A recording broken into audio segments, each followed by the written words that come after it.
இதோ உண்மையில் எரிச்சலாக இருக்கிற யாவரும் வெட்கி. நீங்கள் நினைக்கலாம் எனக்கு நல்ல ஒரு பாதுகாப்பு இருக்குது அப்படி ஒன்று. ஆனால் உங்கள் குடும்பத்துக்கு எதிராக, உங்கள் பிள்ளைக்கு எதிராக எரிச்சுப்படுறவங்க நிறைய என்ன செய்கிறாங்க, இருக்கிறாங்க. அது உங்களுக்கு தெரியாது. உன்னோட வழக்காடுகிறவர்கள் ஒன்றுமில்லாமல் போவார்கள்.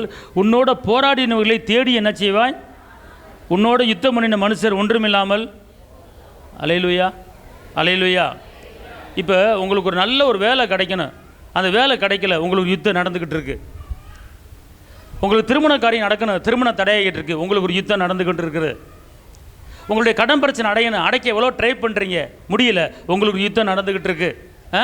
ஒரு நல்ல ஒரு குடும்பத்தில் சமாதானமாக, அன்பாக, விட்டு கொடுத்து தாழ்மையாக, ஒரு மனமாக வாழும் நினைக்கிறீங்க, ஆனால் முடியல, அங்கே உங்களுக்கு ஒரு யுத்தம் நடந்து கொண்டு இருக்கிறது. அப்போ நீங்கள் என்ன செய்ய வேண்டும் என்று கேட்டால், இதை நீங்கள் முறியடிக்க தெரிஞ்சுங்க. வாக்குத்தத்தம் இப்படி சொல்லுகிறது. கர்த்தர் சொல்கிறாரு, நான் இறங்கி எல்லா காரியத்தையும் என்ன செய்வேன், உன்னோடு போராடினவர்களை நீ என்ன செய்ய மாட்டாய், தேடியும் காணாதிருப்பாய்.